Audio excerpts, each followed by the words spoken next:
भारत का सबसे बड़ा तिब्बतन सेटलमेंट है धर्मशाला, जिसे दो हिस्सों में बांटा गया। लोअर पार्ट को धर्मशाला और अपर पार्ट को मैक्लोडगंज। आज मैं आपको बताने वाली हूँ इन दोनों जगह के टूरिस्ट पॉइंट्स के बारे में। जय श्री कृष्णा दोस्तों, वेलकम बैक टू विशूज वर्ल्ड। सबसे पहले हम बात करेंगे धर्मशाला की कि वहाँ पर क्या क्या आप घूम सकते हैं। बट उससे पहले बात करते हैं कि धर्मशाला को विजिट करने का बेस्ट टाइम क्या है। अगर बात करें गर्मियों की तो मार्च से जून आप यहाँ जा सकते हैं। मौसम बहुत ही सुहाना रहता है। बट अगर आपको ठंड पसंद है तो अक्टूबर से फरवरी के महीनों में आप जा सकते हैं। और अगर आप स्नोफॉल देखना चाहते हैं तो दिसंबर से फरवरी में आपको यहाँ पर स्नोफॉल देखने के लिए मिल सकता है। आप जानते हैं धर्मशाला के टूरिस्ट पॉइंट्स। बात धर्मशाला की हो रही हो और क्रिकेट की ना हो, ऐसा कैसे हो सकता है। इस हिल स्टेशन में है इंटरनेशनल मैचेस होस्ट करने वाला दुनिया का हाईएस्ट एटीट्यूड वाला स्टेडियम।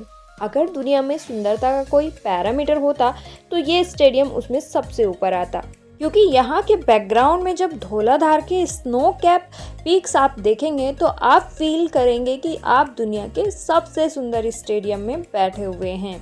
इस स्टेडियम की सिटिंग कैपेसिटी 21,000 लोगों की है। इस स्टेडियम में Ranji, IPL, one day international, test और T20 ये सभी मैच खेले जाते हैं।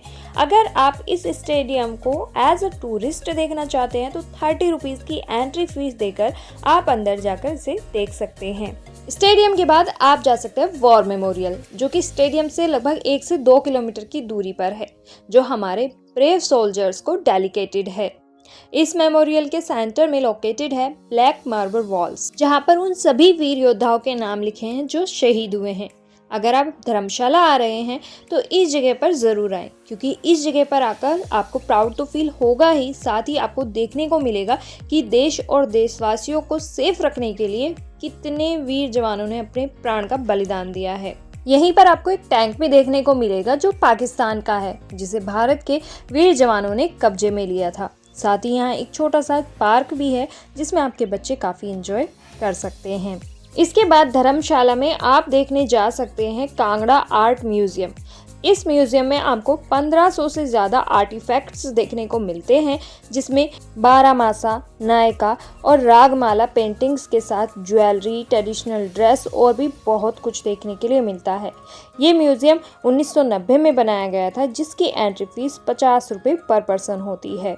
देन आप मोरबुलिंगा मोनेस्ट्री जा सकते हैं, जहां पर एंट्री टिकट है 50 रुपये पर पर्सन। बट यहाँ का तिब्बतन आर्किटेक्ट जो आपको देखने को मिलेगा वो बिल्कुल ही अलग होगा। यहाँ आप इनकी हिस्ट्री के बारे में भी बहुत कुछ जान सकते हैं, और आप चाहें तो मोनेस्ट्री में बैठकर थोड़ी देर मेडिटेट भी कर सकते हैं। इसके बाद आप मैक्लोडगंज जा सकते हैं। अगर आप ड्राइव करके जा रहे हैं तो रास्ते में पड़ता है सेंट जॉन्स चर्च। आप इस जगह को विजिट कर जा सकते हैं। ये चर्च 1852 में बनाया गया था और ये नॉर्थ इंडिया के सबसे पुराने चर्च में से एक है।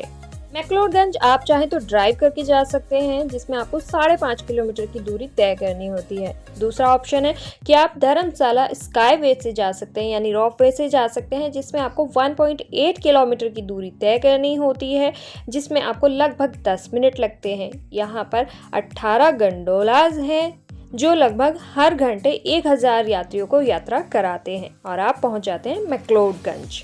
मैक्लोडगंज का नाम रखा गया है पंजाब के लेफ्टिनेंट डोनन फ्रिनल मैक्लोड के नाम पर, और इसे लिटिल लहासा के नाम से भी जाना जाता है, क्योंकि ये धर्मशाला का वो पार्ट है जहां रहते हैं his highness Dalai Lama 14।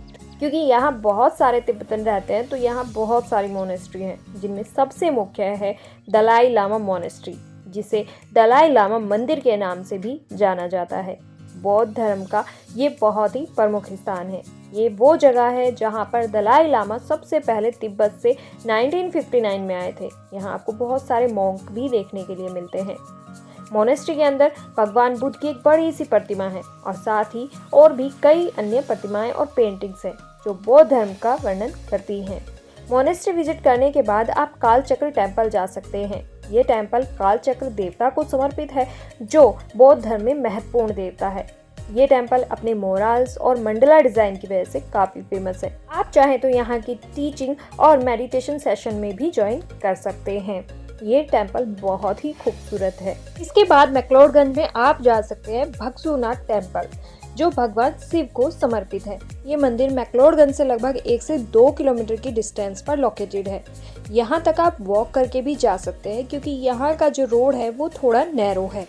And यहाँ दर्शन करने के बाद आप जा सकते हैं भगसू वाटरफॉल, जो मंदिर से लगभग 15 मिनट की हाइकिंग पर है। लेकिन यहाँ जो वाटरफॉल है वो वाकई में बहुत ही खूबसूरत है। वाटरफॉल के आसपास आपको कुछ शॉप्स मिल जाती हैं, जहाँ पर आप मैगी, चाय, कोल्ड ड्रिंक वगैरह एंजॉय कर सकते हैं। इसके बाद आप चाहें तो धर्मकोट भी विजिट कर सकते हैं। अगर आपने ओल्ड मनाली विजिट किया है एंड वहाँ की वाइब्स आपको मैच की हैं, आपको अच्छी लगी हैं, तो ये जगह भी आपको डेफिनेटली पसंद आने वाली है।